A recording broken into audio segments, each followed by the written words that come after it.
These 5 guys right here, these are great young men. They represent everything that you want in a college athlete, and it's been a pleasure to coach them. And instead of getting too long-winded, which I tend to do, ask them questions. Nick, Jake Zivin, KEZI in Eugene, the announcement an hour ago that you're retiring. Just first off, what led to that decision? How long was that decision in the making? When did you decide? And what were the main factors in you deciding to retire after this game? We're going to try to keep this brief. I'll try to answer this as succinctly as I can, and then we're going to talk about the Alamo Bowl, because that's why we're here. Okay?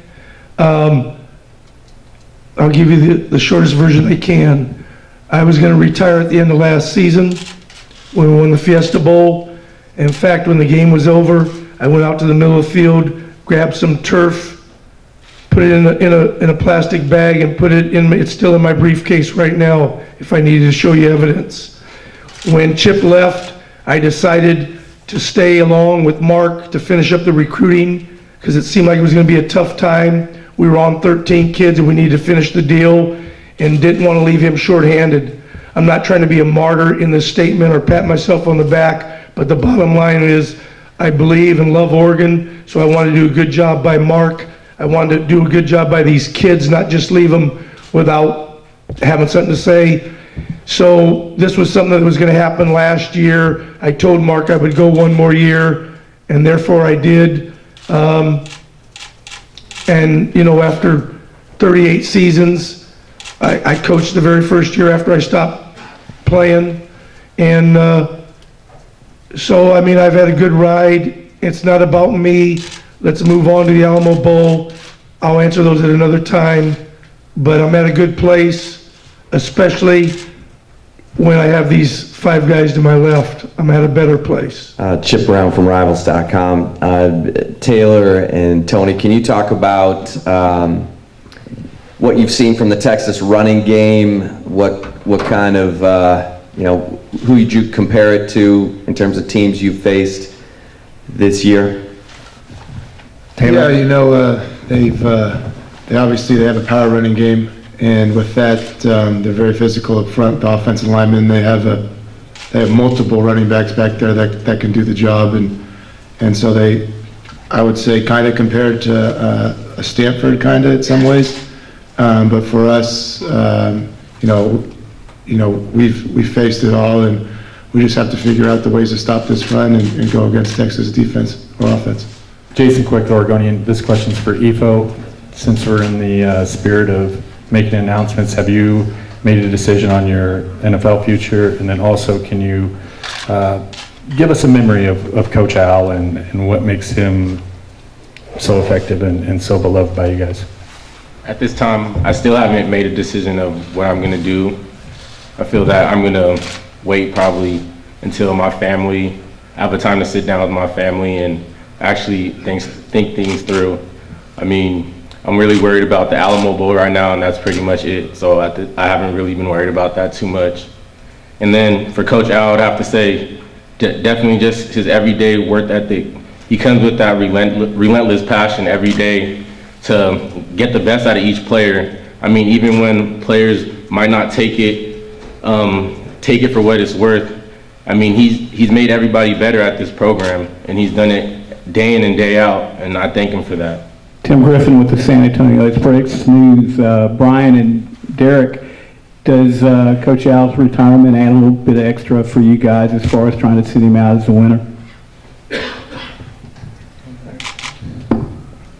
Yeah, you know, about this, I feel like if we all wanted to make this about coaches, you know, we wouldn't be doing any game planning. So, I mean, you know, he just told us not long ago, and, you know, I feel like that's his decision, and I support him in every single way. But right now, he wants us to focus on this football game, and that's just what we've been doing this whole time. You know, we came here almost like it was a work visit, you know. People who have conferences away from where they normally work at, you know, they come there for a reason. They come there to get some work done, and that's why we're here. So, you know, I respect him. I'm glad that he made this decision, but I'm just like he is. We need to get out there and play some football. Thank you, Brian. Yeah, same thing. Basically, we're just out here, you know, to to win this game. No matter what happens, we all have that same mindset that we need to get things done. So no matter what happens, who's leaving, who's staying, from players to coaches, we know we have one common goal. Ryan Thorburn with the Register Guard. Nick, because you knew all this year that it was probably going to be your last year, did you enjoy it more, especially with these guys, or did you soak it up, or what was it like coming back for that extra year? I might have been a little softer than I usually am, but they might not agree with that. I don't think I changed in any way, shape, or form. Coach the same, as hard as I always have, same passion, same work ethic. But I did enjoy this group of kids. This is a good group of young men, and I know we're going to put our best foot forward to try to beat a very good Texas football team. And that's what I hope we do on Monday night. This is not about Nick Aliotti. This is the timing that Mark and myself decided on. This is not a ploy to, let's win one for the Gipper. I want to make that perfectly clear. This is about trying to win the Alamo Bowl, and we've worked towards that end before we got here, and they've been fabulous since we've been here, and we're here to try to beat a very good athletic Texas team. That's our goal. That's why we're here. Nothing has changed. Nothing will change. We'll do everything as we always do to the final gut. Taylor, you're an Oregon guy, so you obviously grew up watching Nick Aliotti's defenses, and now you've played for him for so long. What's it like to play for him? And similar to what Jason asked Ifo, what's your favorite memory from being with Nick for the past few years? I mean, everything. Coach Al he's like a second father to me, and it's been an amazing experience. And he's always comes with that attitude that he's just got the energy, and we're always going to find a way to win, and we're always going to struggle. And I think that's he hasn't changed at all, and that's what we've done, this week against Texas, and to be able to prepare for them. And so, I mean, I can't say anything bad at all about Coach Aliotti. This question's for Tony. Jason Quick from the Oregonian. What do you see as the biggest challenge with the Texas offense for you guys? I just think with so many personnel groups and great athletes that they have, they can just give us a bunch of different looks. So this past couple weeks, we've kind of just been focusing on all possibilities, all different styles of plays, runs, passes, all different things to just be prepared for anything.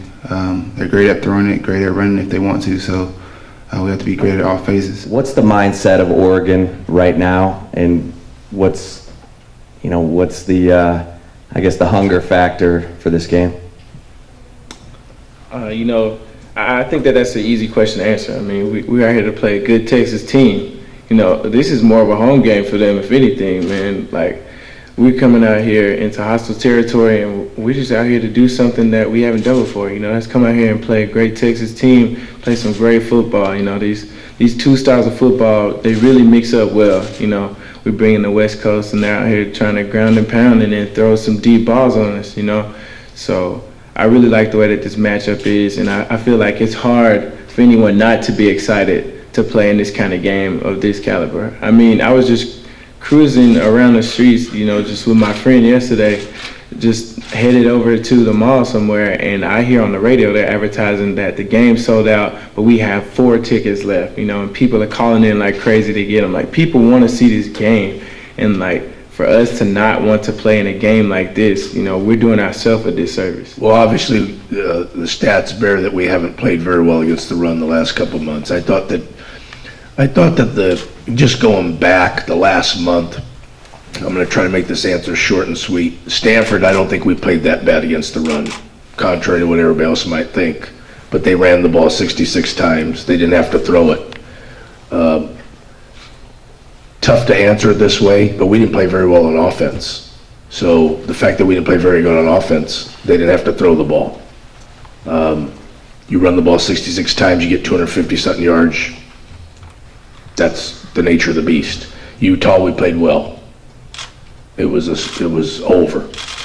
Arizona, for whatever reason, and you could point the finger right here, we weren't ready. Okay? I didn't have them ready. We didn't play great. It's probably one of our worst games that we've played that I can remember. But it wasn't because of these guys. Arizona had a good plan. They're a good football team too. They're on scholarship last time I checked also. The other teams get scholarships too. We just didn't play very well. Oregon State didn't want to run for that many yards, but they throw the ball, so we wanted to make sure they didn't throw the ball all over the place. And maybe to some degree, Jason, the fact that they run the ball helped us win. We've practiced a lot of things. The thing about defense is that the one thing that people don't understand is on defense, you don't get to practice tackling live for a month before you play a bowl game. That's for both teams. So that's always something that concerns coaches. You can't tackle live for a month. You never really play a game without tackling live for a month, except for a bowl game. That'll affect both teams. Who tackles well, who tackles in space. Secondly, offenses can decide what personnel groups and what plays they want to run from those personnel groups. We have to prepare for war in time of peace. We have to be ready for everything. If they line up an empty, we can't call timeout and say, hey, we didn't practice that this week, so you guys can't do that. So it really makes your defensive preparation. We have to prepare for everything. This is not an excuse. I'm answering your question. Thirdly, we've done everything within our power to get ready to stop this good Texas running game. Okay? And I have no idea what the outcome's going to be or how it's going to turn out. But in every game that we've played where it was a big-time run team, that we weren't going to stop the run, and they were going to run all over the place, and they were going to score a lot of points. Colorado, Kansas State, Auburn, we stopped the run. That's a nice question, a nice sentiment. Obviously, you want to win your last game or you want to play well in your last game. This is not about me, but it would mean a lot if we won the game. I'll be happier to win the game for these guys. These are the guys that deserve to win the game. I've played in a lot of games. I will feel good if and when we win, but I'll feel better at how hard these guys are going to play. You know, both teams come into this planning to win the game. You know, we obviously want to win this game, and it would mean a lot to me, especially, you know, being my last college game. And, you know, I came here, Coach Aliotti, we were talking the other day about how he went and ate at a restaurant for the first and the last time when he came for my visit, you know. So I've been here with him the whole time.